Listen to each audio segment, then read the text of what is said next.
Let me just go to my, give me 1 second here. Some other things, shoot. Okay, here I am. All right. We welcome community leaders, Julian Jackman and Lonnie Lockhart Bey. In addition to their work in partnership with the Columbia Public Schools and local families, they have recently opened Columbia's new P.E.A.C.E, it's an acronym, and H.O.P.E Youth Center. Julian and Lonnie are certified trauma-informed community specialists on a mission to expand opportunities for youth who have experienced adverse childhood experiences, which is another acronym called ACEs. This work includes building purposeful bridges between school, home, and communities. Their partnership with the Columbia Public Schools is called the RISE Initiative, Responsible Intelligent Scholars Excelling. This program strives to help students navigate a way forward through and in response to trauma.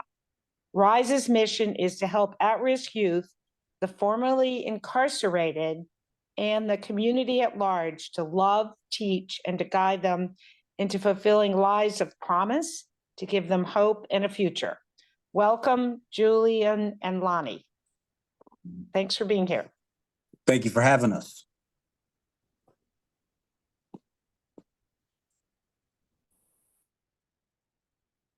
You have the floor.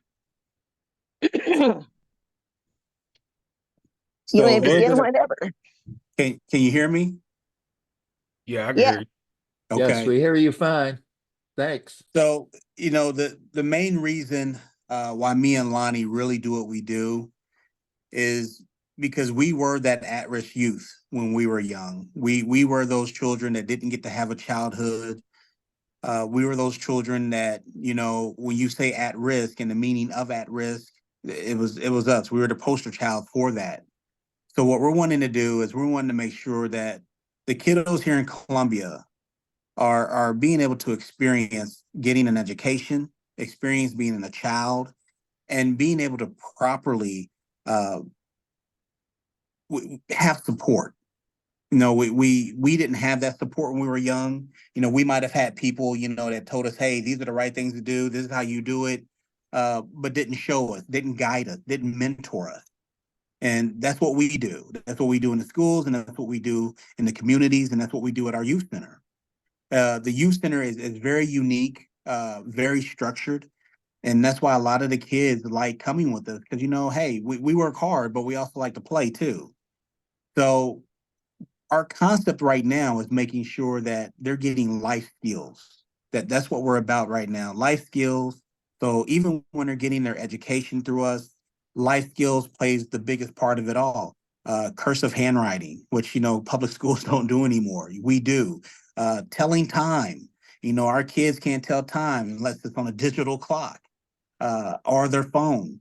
So there's things like that, the little things that you're not seeing in schools, the little things that you're not seeing in the household anymore. That's what we do. And we take pride in doing that because, again, we were those at-risk kids that didn't have that support. Right now, we're working on workforce development programs for the summer with our kiddos, financial literacy, just a whole host of things to make sure that our kiddos are going to be enriched, they're going to be empowered, and they're going to be ready for the next school year when it comes. We want our kids to be ahead of the curve with academics. So I think for us right now, narrowing down, working with our kiddos is also getting focused on working with the families that are in our communities also. We know that a lot of our kids, when we say trauma, they don't understand where that trauma comes from. And 9 times out of 10, that trauma is coming from their household. So we can't just work with the kiddo, because if we're working with a kiddo for 4 to 5 hours a day, they go home, then you got a family that within 5 minutes can tear down everything that we built. And that's what we don't want to happen. We want to see the family and the kiddo, we want to see them rise together. You know, and we do this from, you know, a system of saying, hey, we're going to give you a hand up and not a handout. And our thing right now, too, is wanting the city to support us, wanting the city of Columbia to back us, and to make sure that they understand that we are about the kiddos, we're about the future, and our investment is 110% in our kids of Columbia. And, we have dreams of spreading out, Ashland, Fulton, Just City. We get calls from these areas a lot and ask for help. But right now we're on a small level. We're worried about Columbia and getting Columbians where they need to be at. And in the future, if that, rises, then that's what we'll do. We'll go to those surrounding areas and cookie cut the process that we've been using that's been successful. We work with, I see one of the questions in the chat. We work with children ages 10 through 18. That's in the center. That's what we do in the center. When we're in the community, we work with children and adults in general. And so it's important to be able to differentiate, because here we want to focus more on the age where they have begun to comprehend certain aspects of life that are causing them to veer or shift their focus elsewhere. And so at age 10 is really critical, because now you have a grip on, this is actually happening to me. But it's also in that age that you begin to blame yourself and for the things that are happening to you. And so in many instances, we have to let the child know that it's not your fault. And this becomes a situation where it catapults them to start thinking about, well, if it's not my fault, whose fault is it? We are located, just to answer another question, on the corner of Providence and Ash. So actually it's 203 North Providence, Suite 201. We have the whole top floor. We right across from United Way. So it's a pretty nice sized building. However, as things grow, we also will outgrow this space, because the need is such a great need that we're trying to address. As politicians, you have a handle on actually what is going on legislatively when it comes to addressing some of the major issues. And a lot of this trauma exists in these communities, in these neighborhoods, and it has a lot to do with socioeconomic impoverishment. We tend to overlook it, but it's one of the major contributors to what we're looking at here in Columbia. When you go into these neighborhoods, many of these families don't have anything to eat. They are not well off with transportation. It's hard to get a job when you have to ask somebody to take you to work every day. Not everybody is willing to do that. So there are many things that's happening in these communities that's contributing to the trauma that we see being imposed on so many of these households. I see a question. It says, correction, legislative can call itself into session. Is that for us? Oh, okay. I'm gonna answer the question on the hours that we're open. So we're actually open right now during the school year, 8 to 8. And the reason for that is from 8 to 3, we actually have the kiddos that have been expelled from school or have long-term suspension. And we also, from 3 to 8, have after-school programming for the district.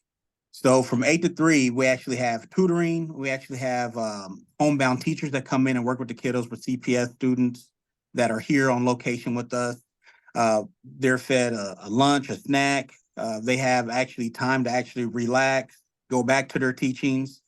And then at 3, we start having all the kiddos come in from middle school and high schools. And they do after school programming with us. But when they come in, they also have a good hour and a half to do tutoring.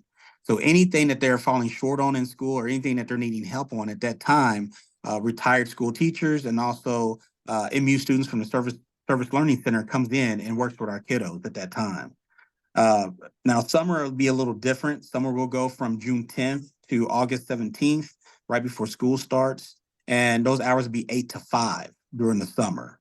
And it'll be a little different because we'll be doing more workforce development with our kiddos, trying to get them prepared for life skills, getting them prepared to be ahead of school before they go back to school.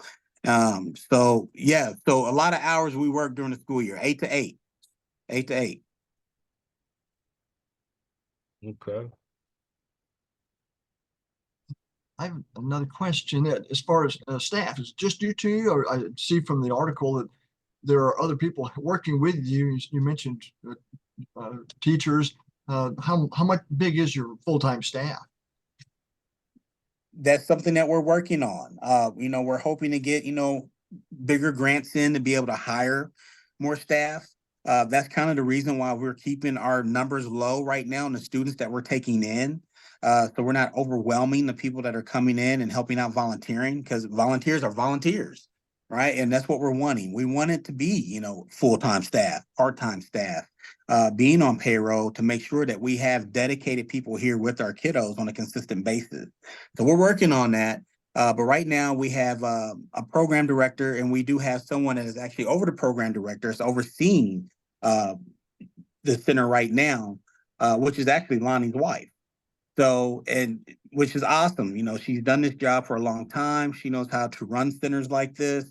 But we also have a program director who actually does like the interviewing process with the kiddos and the families, the intake process, and making sure that everything is running smoothly on the floor when, we have our volunteers and people here helping.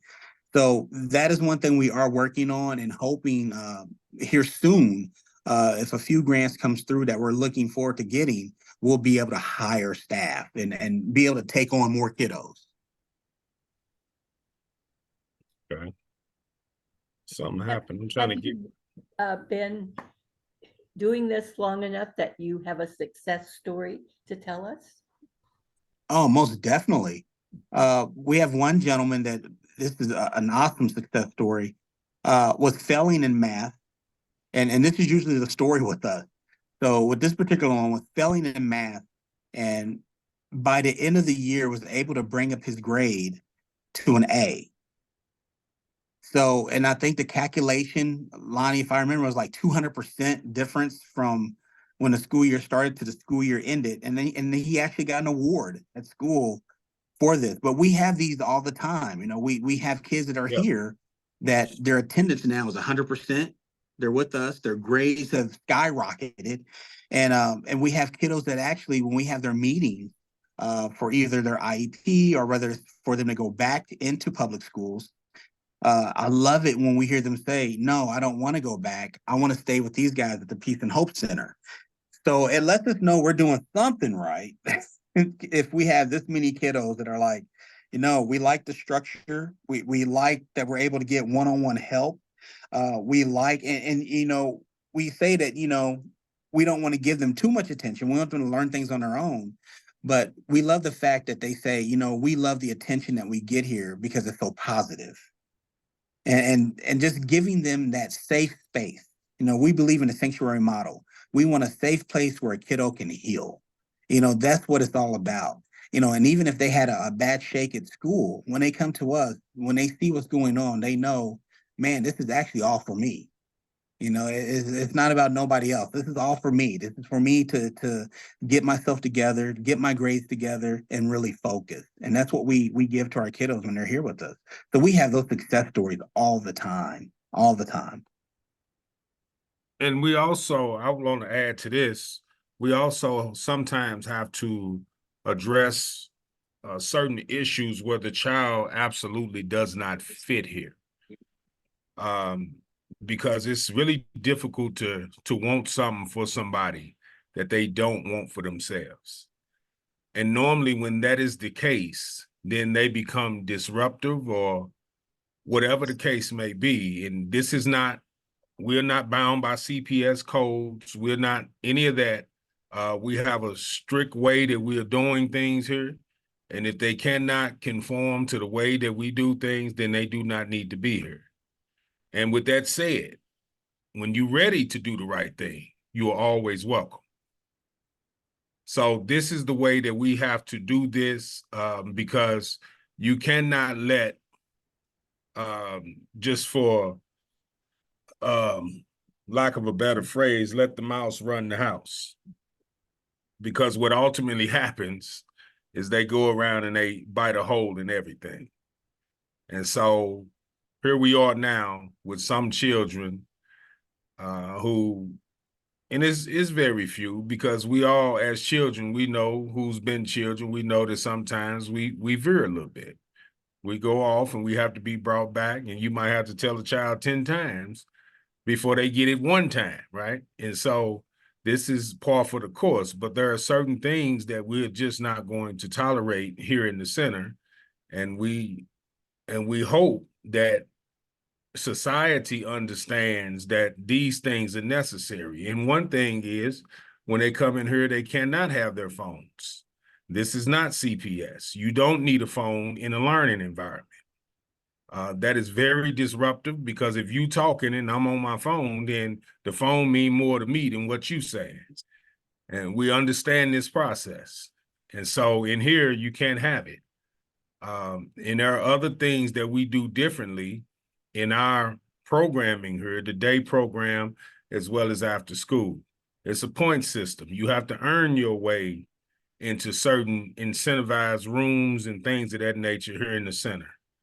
So we're trying to actually incentivize behavior, because not a lot do these children hear, I'm proud of you, or here you go for doing the right thing, whatever the case may be. So we're trying to break barriers by creating a safe space that they don't feel judged, but they feel understood, and they feel the love that we have for them. And so that's very important.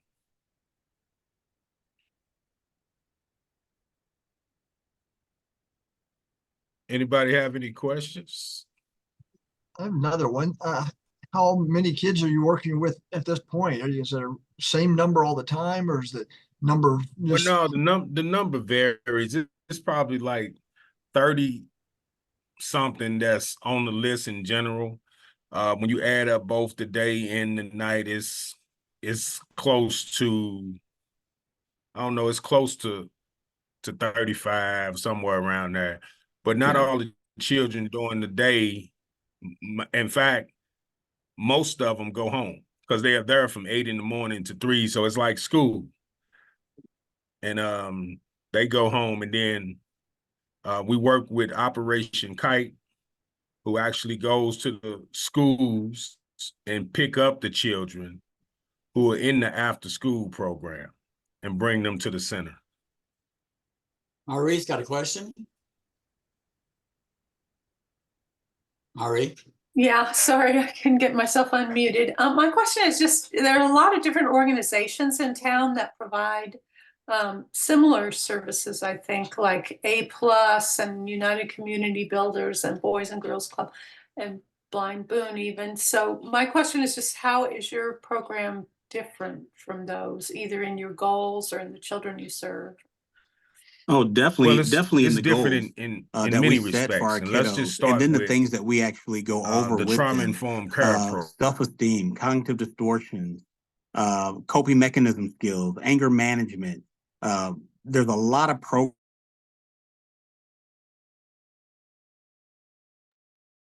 Uh-oh, we lost Julian, I think. Lost his video, and now I lost his audio.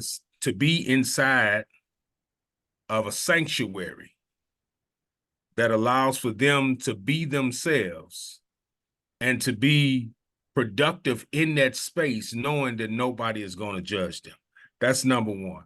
Number two, it's also important to know that one of the things that we differ on when it comes to some of the other groups, we're education focused.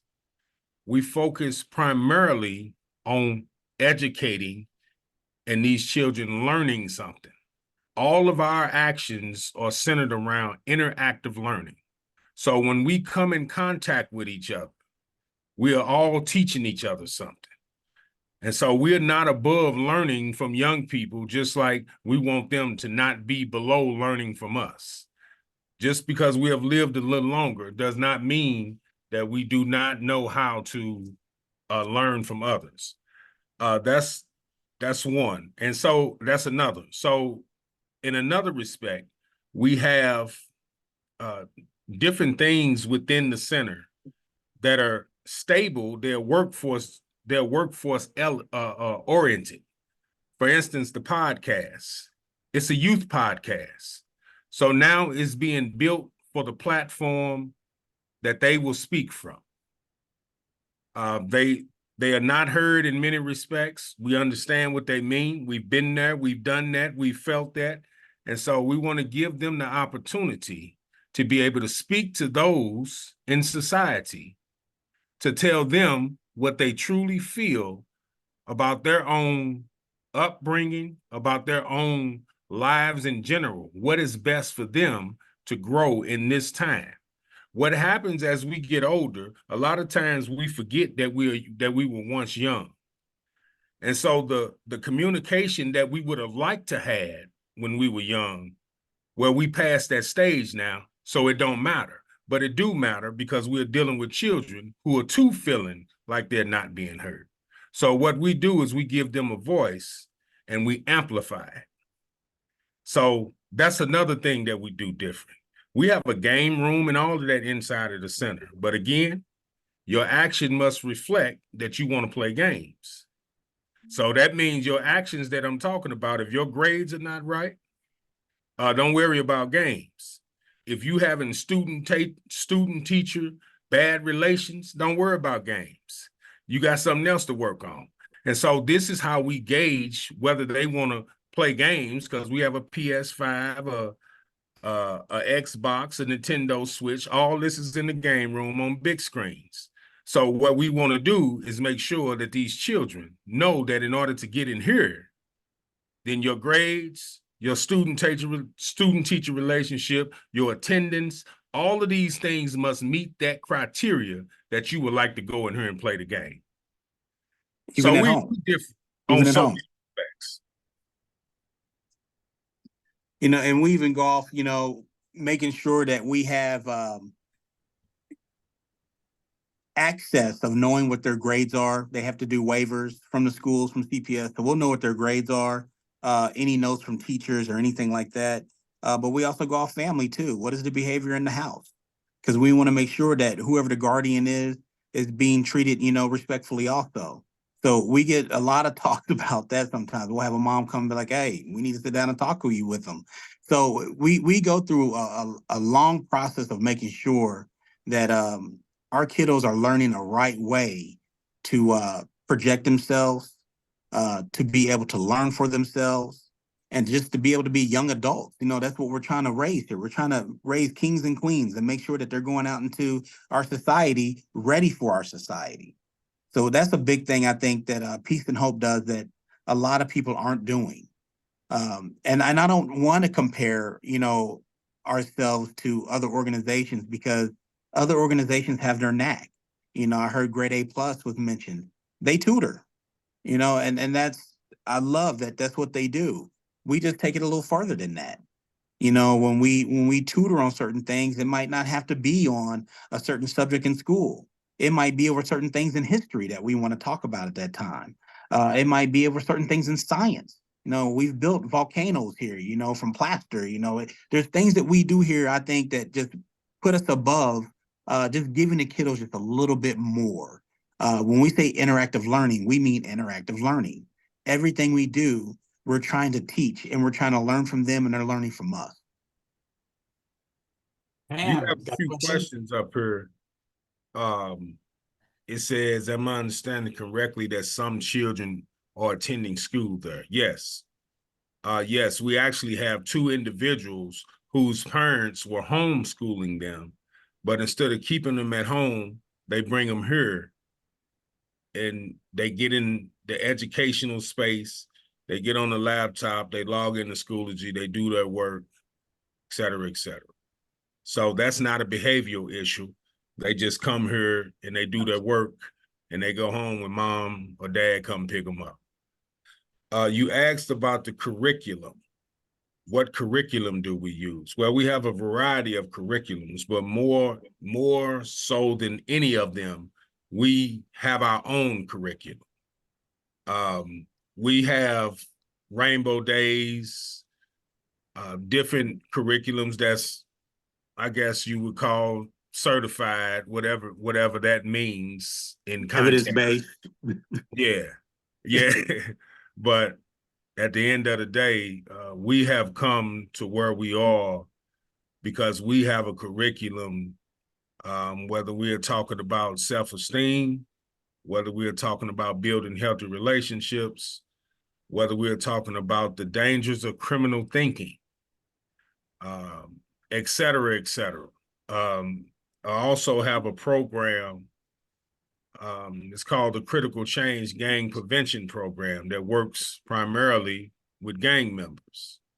And so that program was written by myself and fellow former gang members who understand the need to make change. So it's important that we rely less on the seal of certification than we do on the results.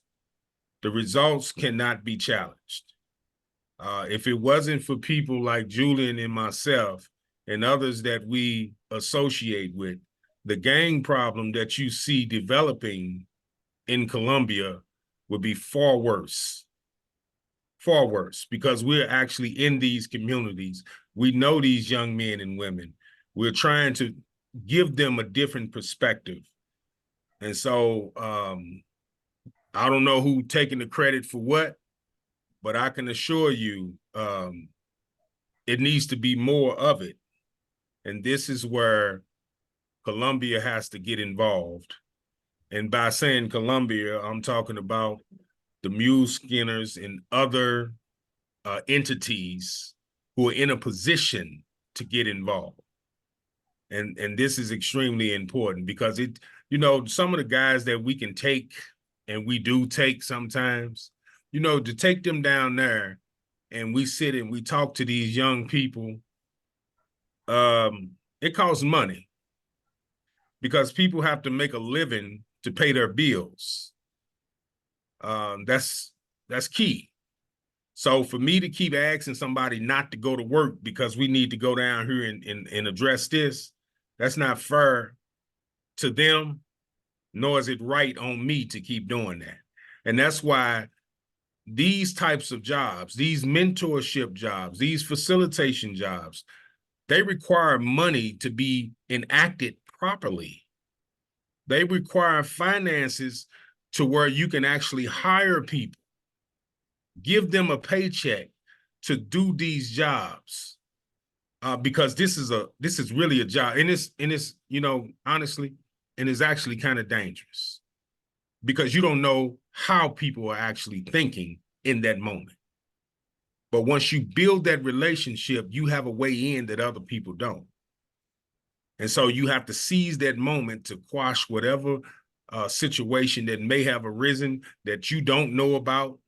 So it's really important to know that.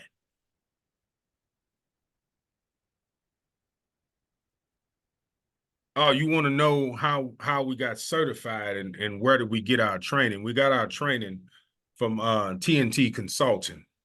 We got certified through Toshka Tosin, who is one of the most decorated individuals in the city of Columbia when it comes to trauma-informed training. So we got certified through her. So it's another question in the chat is, do you serve students from outside of Columbia, and what ethnicities do you serve? And for instance, do you ever have any second language children there? You say, yes, we have. Yes, we have thought about applying to United Way for funding. Actually, I was just talking to Andrew yesterday. So that's one thing. And truly, I know that their educational cycle is opening up this year. You say, what ethnicities do we serve? We serve all ethnicities.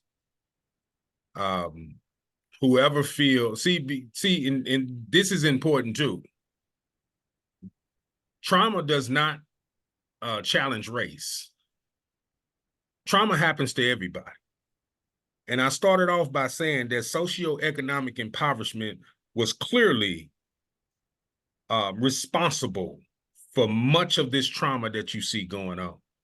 And when you look around Columbia, you look into the face of young white kids, Black kids, Hispanic kids, you go on down the line. If you are living in poverty and you do not understand how to resurrect yourself from that state of existence, then normally the anger and the frustration and all of that is imposed in the household. Has nothing to do with race. So if you show up to the Peace and Hope Center for Youth and you look whatever way you look, if you purple and you show up here and you need to help, we will serve you.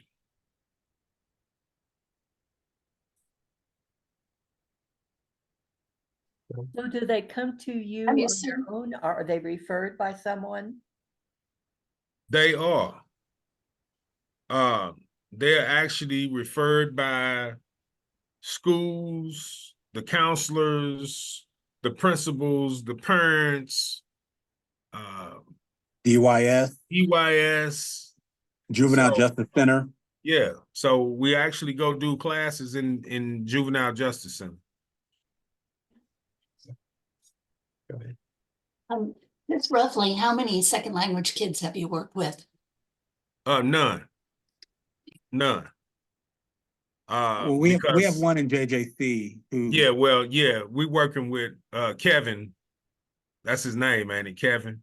I think that's the one you're talking about. Yeah. But outside of that, no.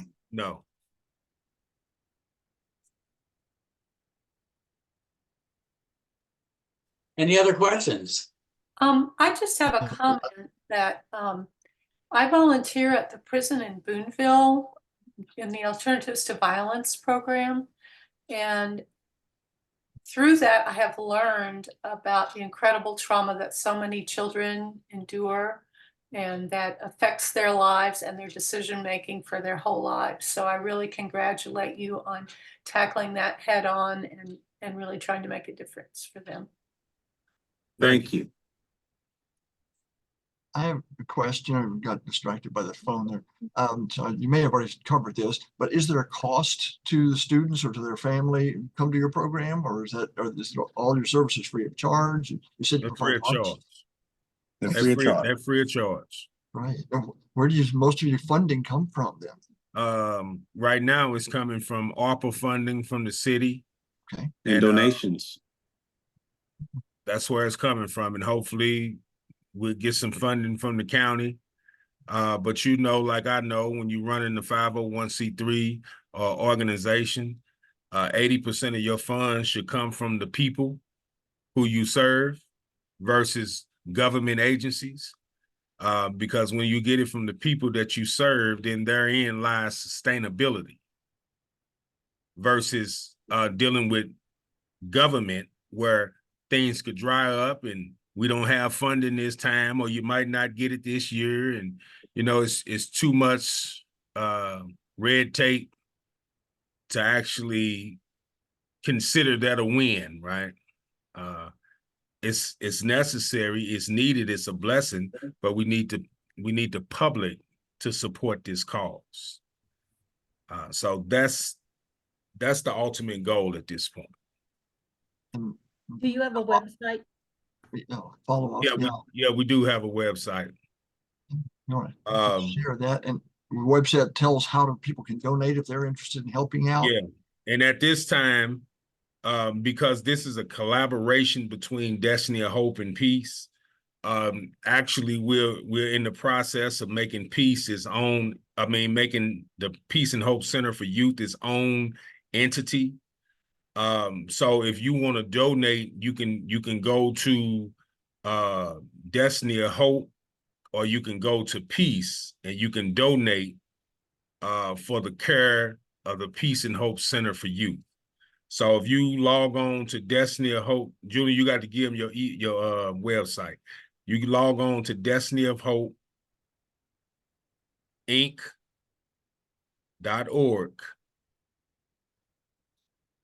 Then Hey, there they are. there you go.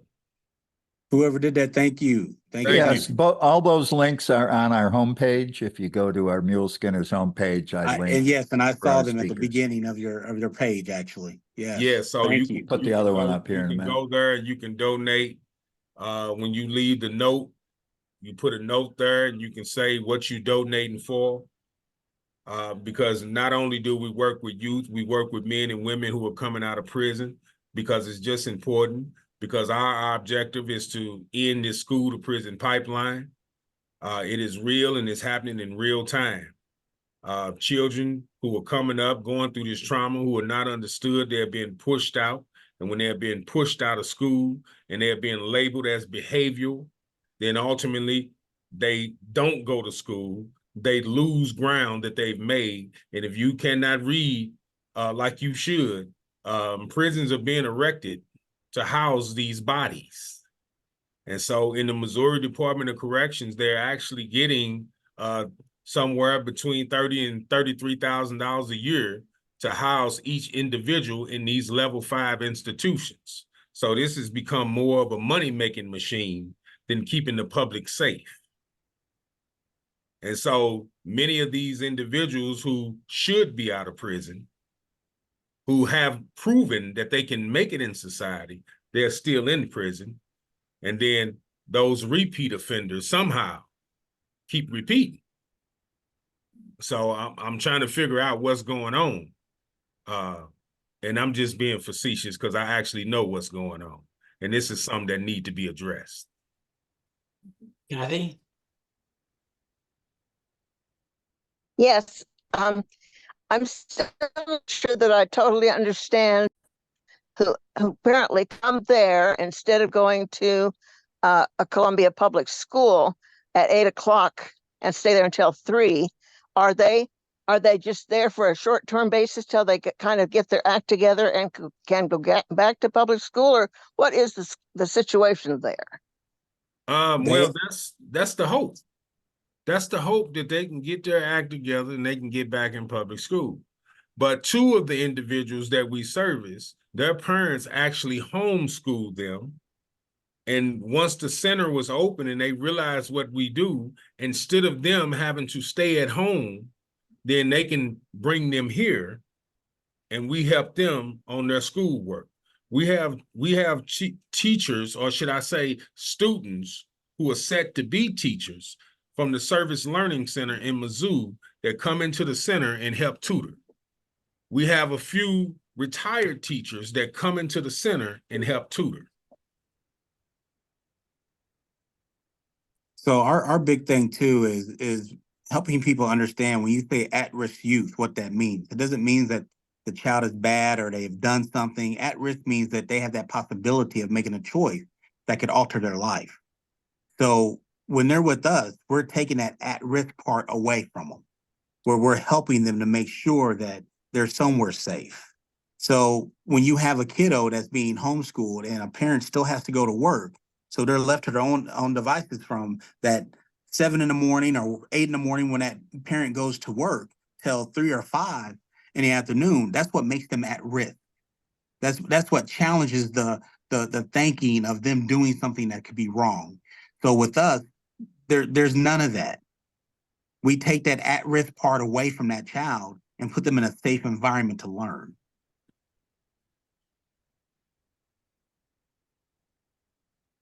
Are there any other questions? Kathy, are you talking? I can't. Here we go. Kathy? Okay. I'm wondering how much from the new center are you tied in with the Columbia Police Department at all? No. And Okay. I was hoping that somebody would say something about that, right? And the reason being, we've talked, and it's like, it makes me think that you really don't want to do community policing. We've invited them to come here and walk through this center.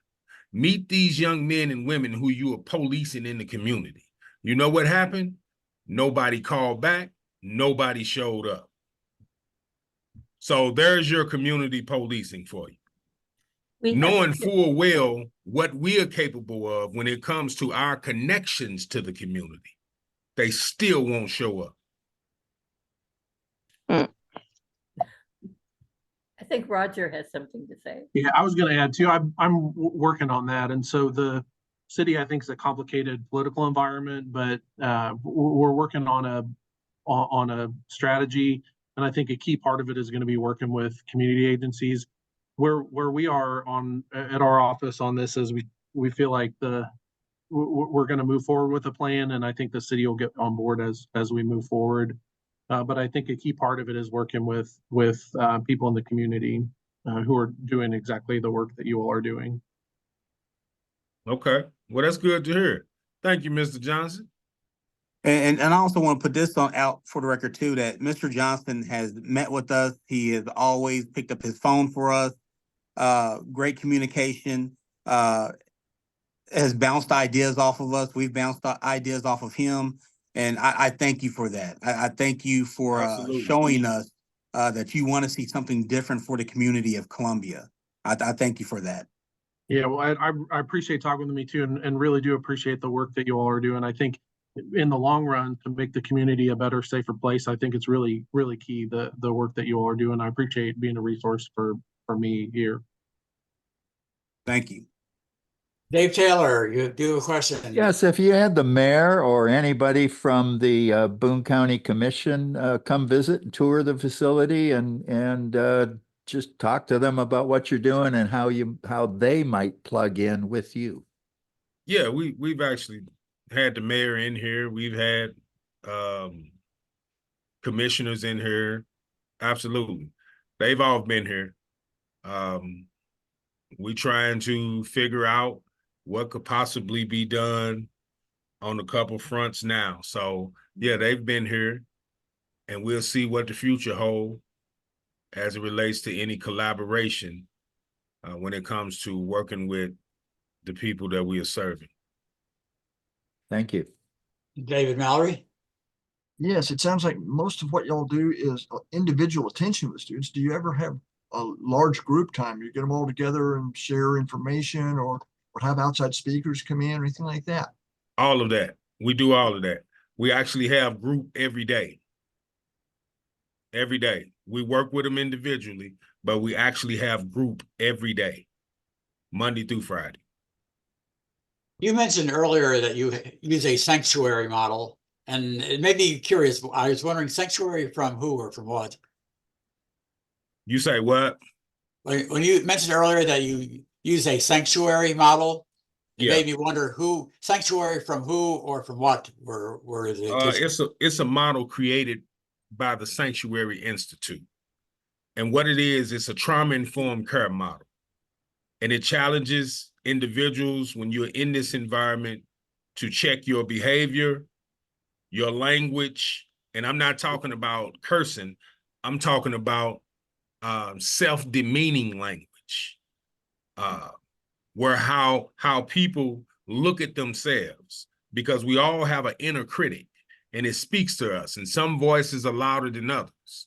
And so our job in this model is to gauge how you perceive yourself in this moment when you are in our presence or in the presence of other people who are too trying to overcome things.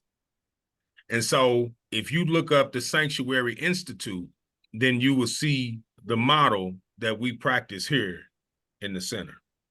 Yeah, someone just posted the link on there to it. Okay, there you go. Thank you. That's Dave Taylor is doing the posting for you. Thank you, Dave. Thank you, Yeah. Dave. Yeah. We have kind of gone on to another subject, but back to the people in the city working with you. Dwayne Carey, the sheriff, talked to us last week, and it sounds to me like he's very open to this. I don't know. you know, it's different because he's sheriff and not police. Well, he over on the new, he got the new station over there on 63, right? Well, They're opening a new training center. Yeah. is that by the juvenile? Yes. Right. Yes. Okay. Well, I stay right around the corner. Julian stay right around the corner from there. So again, if somebody in this group can make that connection, we would like to sit down with him. Okay. Yes. And this is something that I'd actually talked to Mr. Johnson about. You know, we would still love to be able to talk to the sheriff about being able to do tours and stuff like that still, and still be able to do those group sessions with him, because you know he's over the county jail. So we Right. have kiddos that I think that are young men that are being certified at this age already as adults in the judicial system, that I think would be beneficial for them to see these places, to experience these places before they make a choice to go there. I just think that, you know, something like that needs to be happening. And we've talked before, you know, using Lonnie's curriculum on gangs, and using curriculum that I have for victims awareness, and bringing those together to do these kind of tours in the city, I think would be so beneficial for our youth, so they can understand that they're not just hurting themselves when they make these choices, they're hurting their community at large and their family. So this is something that I definitely would love to sit and talk with him about. I've been waiting to get this opportunity to get to talk to him and try to work something out.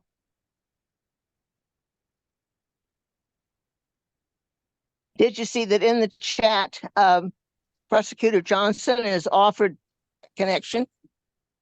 Yes. Yes. Yes. Okay. Are you tied in with any of the local optimist clubs where their whole goal is to help promote safekeeping and stuff for youth? We have spoke to a lot of optimist clubs. In fact, I'm speaking to one next week.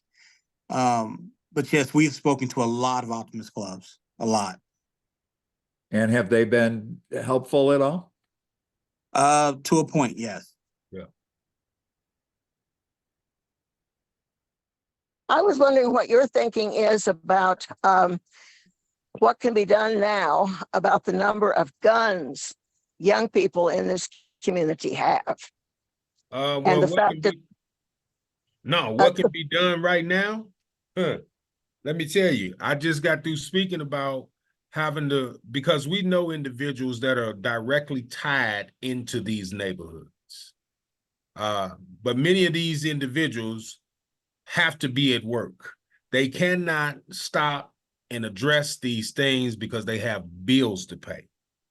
If we are put in a position where we can hire these individuals full time, then much of what you speak on today about the guns, they will simply dissipate.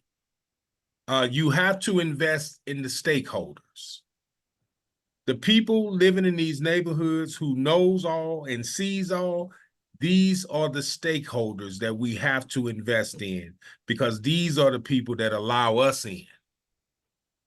But they can't be there all day. It takes finance to uplift the nation. We send billions of dollars to foreign countries for foreign aid on so many levels, when in our neighborhoods, those same monies can be spent to clean these neighborhoods up by investing in the people who are in there, who have the greatest need for this to stop. Outside sources can't want it more than the people that's living on the inside. But when you don't have anything, you got to go to work and pay your bills. So you just got to hope that you don't get shot coming back in your house when you leaving from your job. But we do know people that would be very beneficial in helping stop this problem. But we got to be able to pay them, because everybody have bills to pay. We live in a capitalistic society that don't care if you don't work. And, I think something that would be really cool too, a collaboration with the police department too. They could set up in our parking lot. People know where we're at and they know what we do. To have a gun turnover. They can sit in our parking lot and no questions asked. They can come and relieve these weapons to the police. And then they can go ahead and get rid of them, dispose of them any way they need to dispose of them, but give, amnesty to the community to come in and bring these guns somewhere where they can be safely taken care of and disposed of. I mean, we would love to have a collaboration like that with the police department and do things like that for the community of Columbia. We talked about it with the sheriff. Yeah, we would love to do it here. I think it'd be So amazing. speak of the sheriff too. Okay.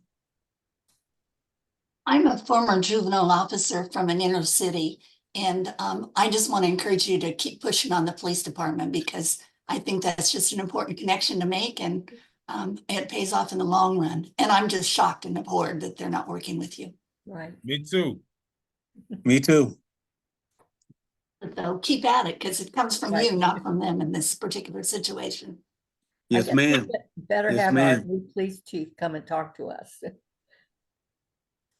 So there are going to be a lot of summer jobs. Is that not right for young people this summer? Or not? That you can help place them in summer jobs? Well, I mean, if the opportunity presents itself, yes. Opportunity presents itself, yes, but I also know too that we tried to work something out way beforehand, and we was told one thing with the CARE program. It didn't quite work out that way. We was not even informed when everything started to get in motion, and we were told initially that we would hear about it first. And so we see how that worked out. So, I mean, it is what it is. We just gonna do what we do. And if we know a lot of business owners and people who are willing to hire and so forth and so on. And that's what we're gonna work with. We're gonna work in the lane that we're in, because we cannot force people to do the right thing. It's one thing to sit around and complain. It's another thing to actually do something about it. Dave? And we don't want to be a part of the politics. Yeah, we're not into that. We don't, your party affiliation is your party affiliation. Because one thing that we have in common is that everybody want to live in peace. Everybody love the children.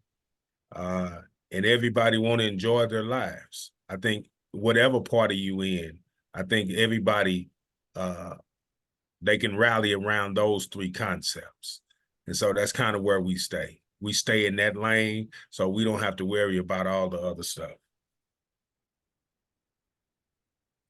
I do hope I that you vote. think all of us here, certainly most of us here, appreciate that the Columbia Police Department is, how can I put this diplomatically, challenged when it comes to appreciating the value of true community policing. And I wonder if you know of any communities or cities elsewhere where they're doing it right, where we could at least propose a model to our local authorities. Well, I don't know if they still do it, but I know in St. Louis, what they used to do is on Vanderventor, they used to change shifts in the middle of a gang set. They would pull on Vanderventor and they would literally change shifts right there. I don't know if they still do it, but it actually worked pretty well because everybody in the area knew everybody, right? And so Vanderventor, of all the gang sets down there, it became more of it was almost like neutral because they knew that the police was always present there. So I mean, I don't know what they're doing now. It's been years, but it's many things that you can be. And Columbia is a lot smaller, so you can be really creative with what you do. But you got to want to do it. That's the thing. You have to want something to be different. If you content with just locking these kids up, then of course you're not going to come to the Peace and Hope Center for Youth. Of course you're not going to pull up in the neighborhood. and speak to the children in the neighborhood out riding bikes and all this stuff. Of course, you're not gonna do that. Your agenda have to be reflected in your actions. Outside of that, it really don't matter. David? Yeah, one hopefully final question from me. Sounds like your program is geared a lot toward school. Do you see much change during the summer, or you'll still be going eight to eight Monday through Friday during the summer? Or do you expect No. Julian explained earlier that it would be you may have been on the call or something, that it'll be 8 to 5. So we would serve them breakfast and lunch, give them a snack before they go home, whatever the case may be. So, but yeah, and it begins on the 10th of June, ends on the 17th, well, 16th, but the 17th itself, we have it slated right now for the back to school. So every year we do an annual back to school drive, and we give out shoes and clothes if they need it, supplies, book bags, things like that. So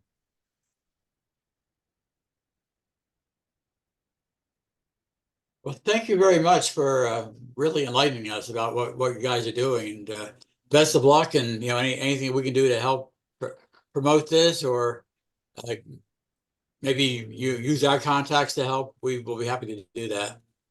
yeah, Thank you. yeah, we definitely can use more contacts. Yes. One thing that we try to teach our young people is use your resources. And so that's what we would like to do. We would like to ask you to use your resources to help this cause. Extremely important, and it's bigger than me and Julian. It's bigger than us. We can't do it all, no matter what we get. And so in saying that, we have to get the people, galvanize the people under a cause that's bigger than the moment. We are watching in essence, our Black and brown children fade away into a space that they cannot get out of once the system has their hands on you. It is extremely difficult to erect from that situation. So I would like to just thank you all for the opportunity to be here and speak with you. And also extend the invitation to any of you, whenever you get the chance or you would like to, come visit us at the center and see what we do. Okay. Thank you. Thank you. Thank you. I'm impressed. Thank you. And again, thank you for having us. You're Thank you welcome. for being here. Glad we invited Thanks so you. much for being here. Yes, ma'am. All right.